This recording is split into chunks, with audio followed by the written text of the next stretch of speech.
함께 볼 하나님 말씀은 에스라서 10장 1절에서 8절 말씀입니다. 에스라 10장 1절에서 8절 말씀입니다.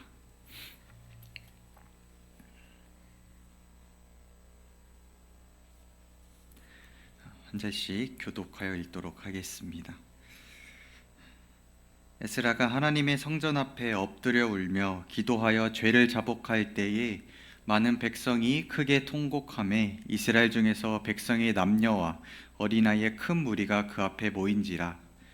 엘람 자손 중 여이엘의 아들 스가냐가 에스라에게 이르되 우리가 우리의 하나님께 범죄하여 이 땅 이방 여자를 맞이하여 아내로 삼았으나 이스라엘에게 아직도 소망이 있나니 곧 내 주의 교훈을 따르며 우리 하나님의 명령을 떨며 준행하는 자의 가르침을 따라 이 모든 아내와 그들의 소생을 다 내보내기로 우리 하나님과 언약을 세우고 율법대로 행할 것이라.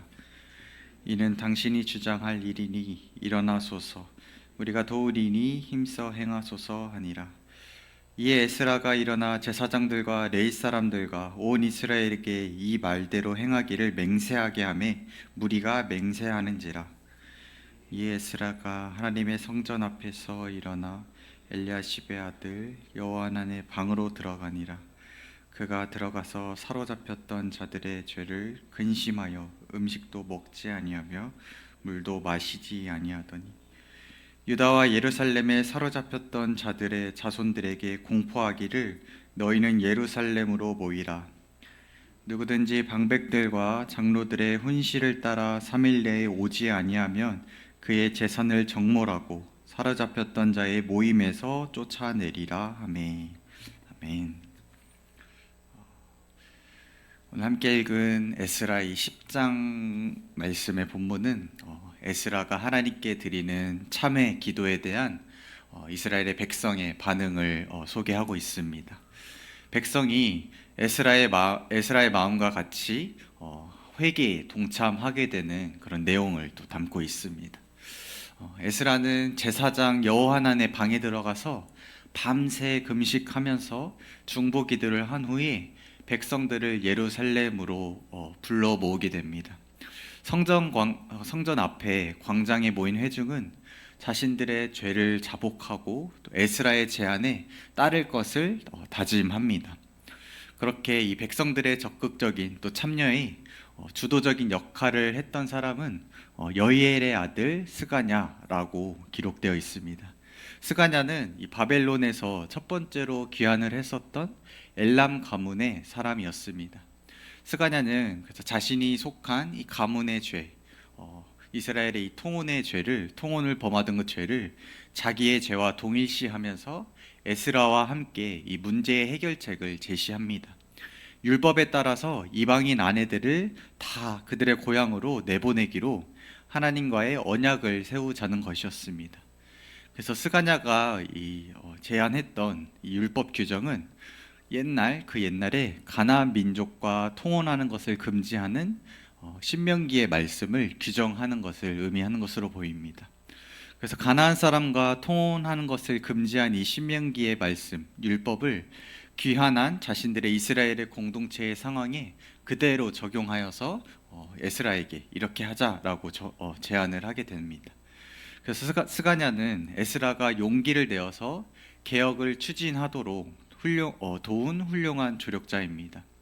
에스라의 이 개혁 운동은 스가냐와 같이 훌륭한 이 조력자들이 함께함으로 가능했던 것입니다. 그렇게 함께 조력자의 또 도움을 받아서 에스라는 일어나서 백성들에게 언약을 맺게 합니다. 우리 함께 읽은 이 말씀에서 맹세하게 하다라는 이 표현은 언약을 맺는다라는 뜻입니다. 그래서 이것은 에스라가 이방인과의 통혼을 또 하나님과의 그 맺은 언약을 위협하는 심각한 죄로 간주했음을 의미합니다. 본문에서 이 백성의 죄를 하나님께 신실치 못한 이 행동을 의미하는 이 단어로 표현한 것이 바로 이 때문입니다. 하나님과의 맺은 그 언약을 위협하는 심각한 죄로 보았다는 것입니다. 이어서 에스라는 이 엘리야십의 아들 여호하난의 방으로 들어가서 홀로 금식하면서 중보 기도를 드리게 되는 것입니다. 그래서 에스라는 죄를 범한 이 공동체를 위해서 밤새 간구합니다. 모든 귀한 자들이 모든 이 돌아온 백성들이 사로잡힌 자들이 예루살렘으로 모일 것을 명령하고, 모이지 않는다면은 그들의 재산을 다 몰수하고 그 공동체로부터 축출할 것을 추방할 것을 이렇게 공포했습니다. 그래서 에스라는 당시 아닥사스다 왕이 위임한 그런 페르시아의 관료로서 자신이 갖고 있었던 모든 그런 법적 권위를 적절하게 활용하고 있는 것입니다. 오늘 말씀에서 이 죄를 자복하고 또 이스라엘 백성들로 하여금 하나님 앞에 맹세하게 한다는 이 말씀의 본문에서 이야기하고 있는 것은 한 가지입니다. 죄를 확실하게 버려야 한다는 것입니다. 우리가 이제 가정에서 음식물 쓰레기를 이제 분리수거하고 또 버리려고 할 때 쓰레기 봉투 안에 든 그 음식물 쓰레기뿐만 아니라 그것을 담은 봉투까지도 처리하고 다시금 집으로 돌아오는 것이 일반적인 경우입니다. 하지만 그 음식물 쓰레기를 버리러 가서 음식물은 버렸는데 그것을 버리고 봉투를 그대로 집으로 가져온다면은 온 집안에 그 음식물 쓰레기의 불쾌한 냄새로 가득하게 될 것입니다. 이처럼 우리 안에도, 우리 공동체 안에도 그런 죄를 완전히 뿌리 뽑지 않으면은 그 죄의 악취가 우리의 내면과 우리의 삶을 스멀스멀 계속해서 채우게 됩니다. 버려도 버린 것 같지 않은 그 쓰레기처럼 우리 속에 여전히 남아있는 습관적이고 반복적인 그 죄를 뿌리 뽑는 것은 쉽지 않습니다.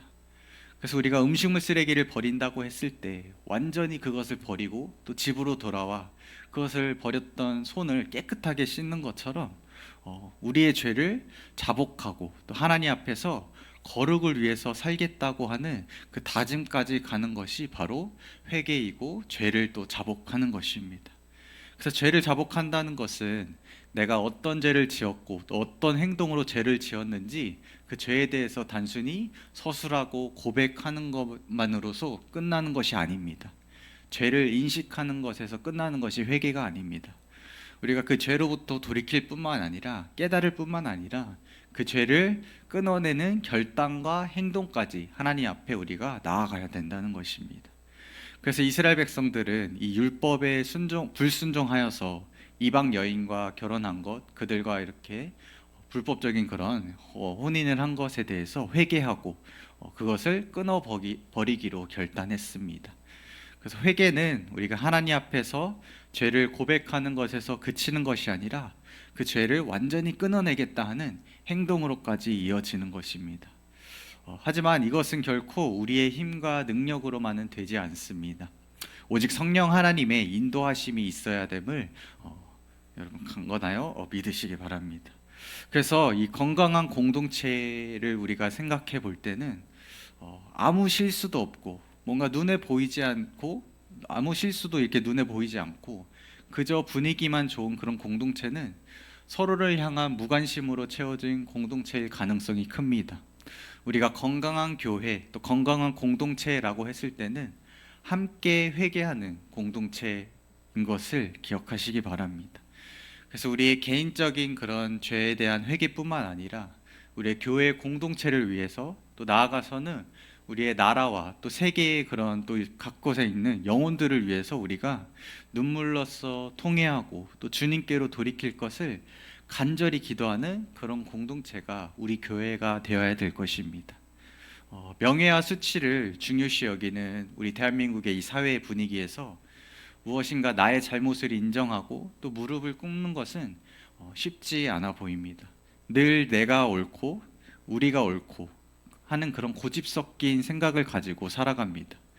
그래서 동시에 우리가 자기의 그런 의로움을 채우는 동시에 본인의 죄를 돌아보지 못하는 교만함도 함께 채우고 있는 것입니다. 하지만 우리 주님이신 예수님은 모든 명예와 또 자신이 가진 그 수치를 다 버리셨습니다. 완전히 내어 놓으셨습니다. 근데 그분의 은혜를 입은 우리가 뭐라고 우리의 체면 또 명예를 그 어떤 것보다 중요시하다고 여길 수 있을까요? 회개는 하나님 앞에서 우리가 거룩을 위해서 살겠다 하는 그런 다짐까지, 그리고 행동까지 포함된 것입니다. 이스라엘 백성이 다 같이 모여서 맹세를 한 것은 하나님 앞에 약속을 한 것입니다. 우리가 약속의 관계에 있을 때 사람은 행동을 하게 되어 있습니다. 그 약속에 따른 의무에 대한 또 행동력을 가지게 된다라는 것입니다. 부모와 자녀의 관계에서 부모는 자녀를 사랑으로 또 따뜻하게 양육할 의무를 가지고, 또 자녀는 부모에게 순종할 책임과 의무를 지니게 됩니다. 그리고 부부의 관계에서는 남편과 아내는 서로만을, 또 서로 한 사람만을 사랑하고 또 헌신하겠다는 그런 약속에 대한 책임과 의무를 가지게 됩니다. 그렇게 우리가 다짐하고 약속할 수 있는 것은 우리보다 앞서서 우리에게 가장 크고 또 변함이 없는 하나님의 약속이 우리 앞에 우선되기 때문입니다. 그래서 우리가 하나님께 드리는 그런 작은 다짐, 그것이 비록 넘어질 수 있고 또 그 다짐이 오래 가지 못하고 계속해서 또 반복되는 할지라도 하나님은 그 약속을 통해서 계속해서 또 점진적으로 하나님께 더 가까이로 이끄시고 하나님의 또 거룩하심을 닮아가는 또 우리의 그런 백성된 삶을 하나님이 우리에게 원하신다라는 것입니다. 그래서 우리가 하나님께 드리는 그런 작은 다짐들은 비록 하나님이 우리에게 보여주신 그런 변함없는 언약과는 차원이 다른 것이지만, 그렇게 하나님의 또 언약을 우리가 신뢰함으로 나아갈 때 하나님은 온전히 또 자신에게로 더 우리를 이끄시는 분이신 것입니다. 그래서 우리가 하나님의 그 변함없는 약속 위에 근거해서 우리의 공동체 안에서도 하나님을 향한 그런 신뢰 위에서 또 서로를 향한 사랑과 신뢰의 공동체, 그리고 우리가 그 안에서 우리의 어떤 드러나기 좋아하는 그런 모습뿐만 아니라 우리의 부끄럽고 또 회개해야 될 그런 모습까지 우리가 함께 통회하면서 또 자복하면서 하나님께 나아가는 그런 공동체, 우리 교회 공동체가 되기를 간절히 소망합니다. 기도하도록 하겠습니다. 하나님, 우리의 죄를 자복하고 통회함 속에서 큰 은혜를 베풀어 주시는 주님을 바라봅니다. 하나님께서 우리를 항상 또 지켜주시는 그런 아버지 되심을 우리가 기억하면서 우리의 죄의 어떤 목록을 고백할 뿐만 아니라 우리가 반복적이고 습관적이고 그렇게 짓는 죄들, 또 우리가 감히 또 하나님 앞에 자랑하는 것들, 그런 것들을 우리가 또 고백하기를 원합니다. 우리의 마음을 또 위로하시고 말씀으로 또 힘을 우리가 얻도록 하나님 붙들어 주시옵소서. 우리 스스로의 개인의 죄를 고백할 뿐만 아니라 우리 공동체에, 그리고 우리 나라의 여러 죄악들, 그런 것들을 우리 주님께 눈물로써 고백하고 또 통회하면서 나아가길 원합니다. 늘 그 자리에서 한결같이 우리를 기다리고 계신 하나님께 하나님 기다리시는 그런 많은 영혼들이 하루빨리 또 주님 정하신 주님의 때에 주님께로 돌이키는 능력의 역사를 행하여 주실 줄 믿습니다. 그리고 그 귀한 주님의 사역에, 주님의 일에 우리 한 사람 한 사람을, 또 우리 교회를 사용하여 주시옵소서. 그런 우리가 또 하나님 앞에 죄를 자복하고 또 은혜로 또 힘입어서 함께 나아가는 그런 공동체 되기를 원합니다. 예수님의 이름으로 기도합니다.